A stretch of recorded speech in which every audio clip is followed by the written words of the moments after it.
இன்றைய 5 முக்கிய செய்திகள். சிங்கப்பூர் இந்திய இராணுவங்கள் இணைந்து 13ஆம் முறையாக ஈடுபட்ட எக்ஸசைஸ் அக்னி வாரியர் 2024 பயிற்சி இந்தியாவின் தேவ்லாலியில் நடந்து முடிந்துள்ளது. சிங்கப்பூரில் உடற்குறையுள்ளோர் பல வகைகளில் முன்னேறி செல்கின்றனர். அவர்களுடைய வாழ்க்கை தரமும் முன்பை விட சற்று மேம்பட்டுள்ளது. சிறப்பு கல்வி பள்ளிகளில் படிப்பை முடித்த கூடுதலானோர் வேலை, பயிற்சி, உயர்கல்வி நிலையங்களில் மேற்படிப்பு என்று முன்னேறுகின்றனர். சிங்கப்பூரில் குறிப்பாக வேலையிடங்களில் உடற்குறையுள்ளோரை பற்றிய ஆக்ககரமான மனப்போக்கு சரிந்துள்ளது.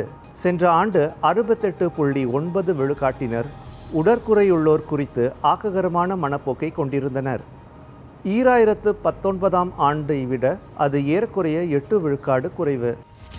சிங்கப்பூர் உடனான எல்லைப் பகுதியில் பணிபுரியும் மலேசியாவின் முன்கள குடிநுழைவு அதிகாரிகள் கேமராக்களை தங்கள் உடலில் அணிய உள்ளனர். ஊழல், அதிகாரத்தை தவறாக பயன்படுத்துதல் ஆகியவற்றுக்கு எதிராக இந்த நடவடிக்கை மேற்கொள்ளப்படுவதாக மலேசிய உள்துறை துணை அமைச்சர் ஷாம்சுல் அன்வார் நசரா கூறினார்.